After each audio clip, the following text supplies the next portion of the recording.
Court में सन्नाटा था। सब अपनी अपनी जगह पर बैठे थे। तभी दरवाजा खुला और अंदर दाखिल हुआ एक फटे भिखारी।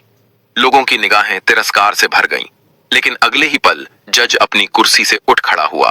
पूरा कोर्ट स्तब्ध रह गया। आखिर क्यों क्यों एक भिखारी के लिए उठ गया जज? इसकी वजह जानकर आपकी रूह काम जाएगी। दोस्तों, इस कहानी को जानने के लिए वीडियो के अंत तक बने रहें। दोस्तों, वाराणसी शहर के कचहरी के बाहर एक बूढ़ा भिखारी हर दिन चुपचाप बैठा रहता था। उसका नाम कोई नहीं जानता था। कुछ लोग उसे प्यार से बाबा कहते, तो कुछ उसे हिकारत भरी नजरों से पगला कहकर आगे बढ़ जाते। वो कुछ नहीं बोलता। उसके सामने रखा टिन का कटोरा अक्सर खाली रहता, मगर उसकी आंखें में कुछ था, जैसे वह किसी को पहचानती हो, जैसे वह कुछ कहना चाहती हो।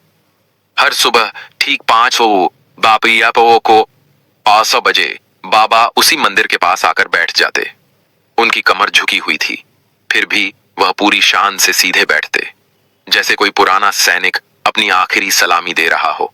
उनकी नजरें सड़क पर टिकी रहती, मगर अक्सर कोर्ट के गेट पर ठहर जाती। कभी कभी कुछ वकील उनकी तरफ देखकर हंसते, लगता है यह भी कोई केस लड़ने आया है। कोई कहता, शायद यह जज बनने का सपना देखता होगा। बाबा चुप रहते, ना गुस्सा ना हंसी, बस एक गहरी शांति। उस दिन वाराणसी की कचहरी में कुछ खास था। शहर का सबसे चर्चित रियल एस्टेट घोटाला, जिसमें कई बड़े बड़े लोग फंसे थे, उसकी सुनवाई थी। कोर्ट के बाहर पत्रकारों की भीड़, कैमरों की चमक और हर तरफ एक अजीब सी हलचल। कोर्ट रूम नंबर 5 में जज साहब जस्टिस अयान शंकर अपनी कुर्सी पर बैठने वाले थे। वह अपने सख्त और निष्पक्ष फैसलों के लिए मशहूर थे। उनकी नैतिकता और न्याय के प्रति समर्पण की मिसाल दी जाती थी। सुबह 10:73 बजे कोर्ट की कार्यवाही शुरू हुई। वकील अपनी पनी दलीलें देने में जुटे थे। तीखी बहस और कोर्ट रूम में एक तनाव भरा माहौल था। तभी जज साहब ने अचानक सामने देखा। उनकी नजर खिड़की से बाहर चली गई, जैसे कोई पुरानी याद उनके दिल को छू गई हो। उन्होंने अपने क्लर्क की तरफ देखा और धीरे से कहा, क्या कोर्ट परिसर के मंदिर के बाहर जो बूढ़ा भिखारी बैठा है, उसे अंदर बुलाया जा सकता है? पूरा कोर्ट रूम सन्न रह गया। वकील एक दूसरे की तरफ देखने लगे। एक पत्रकार ने अपने कैमरे की ओर झुककर फुसफुसाया, यह क्या हो रहा है? हर कोई हैरान। आखिर जज साहब ने ऐसा क्यों कहा? एक भिखारी को कोर्ट में बुलाने की क्या जरूरत थी? उस वक्त बाबा मंदिर के बाहर अपनी पुरानी चादर में लिपटे बैठे थे। उनके कटोरे में कुछ सिक्के पड़े थे और पास में 2-3 चिड़िया अनाज के दाने चुग रही थीं। तभी 2 कांस्टेबल उनके पास आए। बाबा, जज साहब ने आपको बुलाया है। बाबा की आंखें काम पुठीन। उन्होंने धीरे से सिर उठाया, कांपते हाथों से अपनी छड़ी उठाई और खड़े हुए। 4 कदम चलने में उन्हें जैसे पूरी उम्र लग गई, मगर वह चले बिना सवाल किए, बिना कुछ बोले। जब बाबा कोर्ट रूम में दाखिल हुए तो वहां सन्नाटा छा गया। फटी हुई धोती, थकी हुई आंखें और कांपते पैर, मगर उनमें एक अजीब सा आत्मविश्वास था। ऐसा आत्मविश्वास जो उस कोर्ट में मौजूद किसी भी रईस या बड़े वकील में नहीं था। जज साहब ने एक पल के लिए सिर झुकाया, जैसे किसी को सम्मान दे रहे हो। फिर उन्होंने पूछा, आपका नाम? बाबा की आवाज में हल्का सा कंपन था, मगर शब्दों में गहराई। नाम अब नाम नहीं रहा। साहब, जज साहब। कुछ पल चुप रहे, फिर वह अपनी कुर्सी से उठे। कोर्ट में मौजूद हर शख्स की सांसें जैसे थम गई। जज साहब ने एक बेंच की ओर इशारा किया और कहा, आइए, आप यहां बैठिए। बाबा कांपते हुए उस बेंच पर बैठे। उनके चेहरे पर ना गर्व था, ना डर, बस एक गहरी शांति, जैसे कोई तूफान उनके सीने में दबा हो। जज साहब ने पूछा, आप रोज यहां आते हैं, मंदिर के बाहर बैठते हैं, क्या आप कुछ कहना चाहते हैं? बाबा ने धीरे से सिर उठाया। उनकी आंखें गीली थीं, मगर आवाज में एक अजीब सी ताकत थी। कहना तो बहुत कुछ था साहब, मगर सुनने वाला कोई नहीं था, इसलिए चुप हो गया। जज साहब ने फिर पूछा, आप रोज इस कोर्ट को देखते हैं, कोई खास वजह है? बाबा ने एक पल के लिए आंखें बंद की, फिर बोले, यह वही जगह है साहब, जहां मैंने कभी न्याय के लिए आवाज उठाई थी, जहां मैं कभी वकील हुआ करता था। यह सुनते ही कोर्ट में सन्नाटा छा गया। हर कोई स्तब्ध था। एक भिखारी जो सड़क किनारे बैठा रहता था, वह वकील था। बाबा ने अपने पुराने झोले से एक पीला फटा हुआ लिफाफा निकाला। उसमें कुछ पुराने कागज थे, एक वकालतनामा, एक पुराना अधिवक्ता पहचान पत्र और एक अधूरी याचिका। जज साहब ने वो कागजात पढ़े। जैसे जैसे वो पढ़ते गए, उनके माथे की लकीरें गहरी होती गईं। आप वकील थे? उन्होंने पूछा था साहब। बाबा ने जवाब दिया, मगर बेटे की गलती का इल्जाम मुझ पर आया। मैं चुप रहा। सोचा बेटा बच जाए। अदालत ने मुझे दोषी ठहराया। मेरी सारी संपत्ति जब्त हो गई। जेल गया। जब बाहर आया तो बेटा सब बेच चुका था। कोर्ट में मौजूद हर शख्स की आंखें नम थीं, जो वकील पहले बाबा का मजाक उड़ाते थे। वो अब शर्मिंदगी से सिर झुकाए खड़े थे। जज साहब उठे, बाबा के पास आए और उनका हाथ थाम लिया। हमने न्याय को सिर्फ कानून की किताबों में बांध दिया। उन्होंने कहा, मगर आपने इसे अपनी जिंदगी में जिया। बाबा की आंखों में आंसू थे, मगर वह मुस्कुरा रहे थे, जैसे उनकी सालों की तपस्या आज पूरी हो गई हो। अखबारों की सुर्खियां और शहर की हलचल। अगले दिन वाराणसी के अखबारों में एक ही हेडलाइन थी, भिखारी नहीं, पूर्व वकील। जज ने छोड़ी अपनी कुर्सी, किया स्वागत। खबर थी कि सिस्टम की चूक ने एक जिंदगी को सड़कों पर ला दिया। कोर्ट में जो हुआ वो कोई साधारण सुनवाई नहीं थी, वो एक ऐतिहासिक पल था। लक्ष्मण नारायण त्रिपाठी, यह था बाबा का नाम।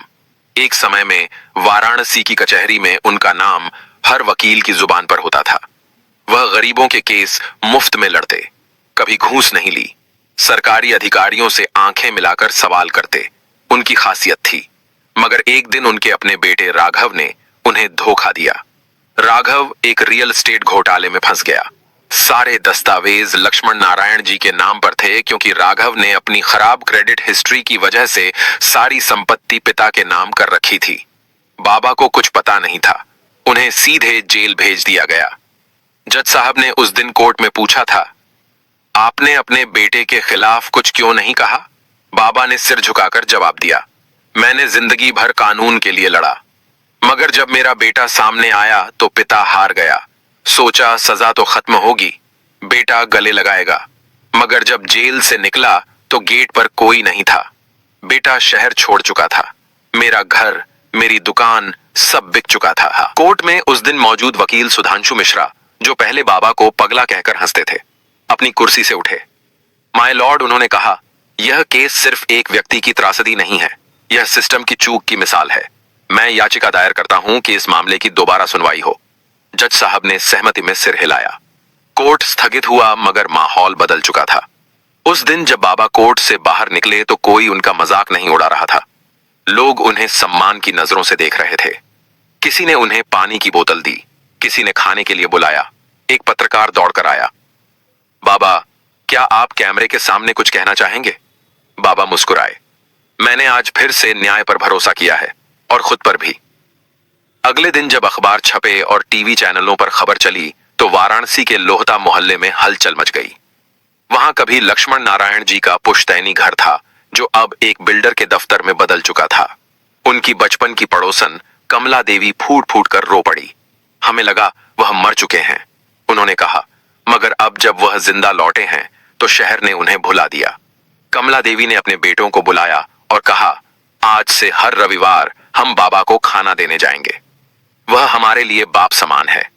वह कभी इस शहर के सबसे बड़े वकील थे। 7 दिन बाद कोर्ट में नई सुनवाई शुरू हुई। मुद्दा था 2003 का वो केस जिसमें लक्ष्मण नारायण जी को दोषी ठहराया गया था। नया वकील था प्रोफेसर त्रिवेदी। जज वही थे, जस्टिस अयान शंकर।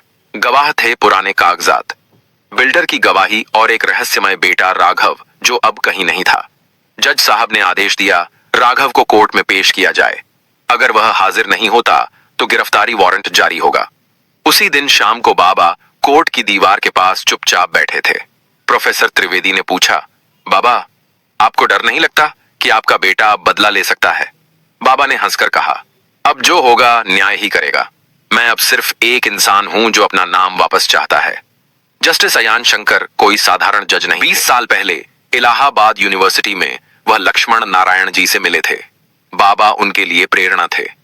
उनकी एक बात आज भी अयान की डायरी में लिखी थी, अगर वकालत को सिर्फ धंधा समझोगे तो यह दुकान बन जाएगी, मगर अगर इसे इंसान की आवाज समझोगे तो यह इबादत बन जाएगी। अयान उस दिन भावुक थे। उन्होंने कहा, मैं यह केस व्यक्तिगत रूप से सुनूंगा। आखिरकार राघव कोर्ट में पेश हुआ। महंगी गाड़ी, ब्रांडेड सूट, मगर आंखें झुकी हुई। जब जज ने पूछा संपत्ति अपने पिता के नाम क्यों ली, तो उसने कबूल किया, मेरी क्रेडिट हिस्ट्री खराब थी, मैंने उनके दस्तखत नकली किए। पूरा कोर्ट सन्न रह गया। बाबा चुप रहे। उन्होंने बस आंखें बंद कर लीं। जज साहब ने आदेश दिया, लक्ष्मण नारायण त्रिपाठी निर्दोष है, उन्हें दोबारा वकालत का लाइसेंस दिया जाए, RS लाख की मानहानि राशि दी जाए और सरकार सार्वजनिक रूप से माफी मांगे। अगले दिन बाबा फिर कोर्ट के बाहर बैठे थे, मगर अब लोग उनके सामने झुक रहे थे।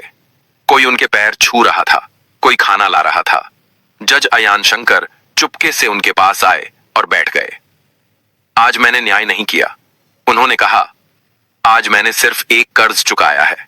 बाबा मुस्कुराए, बेटा आज तू सिर्फ जज नहीं इंसान भी बना है। यह कहानी सिर्फ लक्ष्मण नारायण बाबू की नहीं, बल्कि हर उस इंसान की है जो सिस्टम की चूक का शिकार हुआ। यह कहानी है विश्वास की, न्याय की और उस हौसले की जो सालों की तकलीफों के बाद भी टूटता नहीं। वाराणसी के कचहरी के बाहर बाबा की कहानी आज भी गूंजती है। लोग कहते हैं वह भिखारी नहीं, एक योद्धा था जिसने सच के लिए अपनी पूरी जिंदगी दांव पर लगा दी। दोस्तों, आपको यह कहानी कैसी लगी? अपने विचार कमेंट में जरूर बताएं। अगर यह कहानी आपको पसंद आई तो इसे अपने दोस्तों के साथ शेयर करें और हमें सपोर्ट करें ताकि हम ऐसी प्रेरणादायक कहानियां आपके लिए लाते रहें।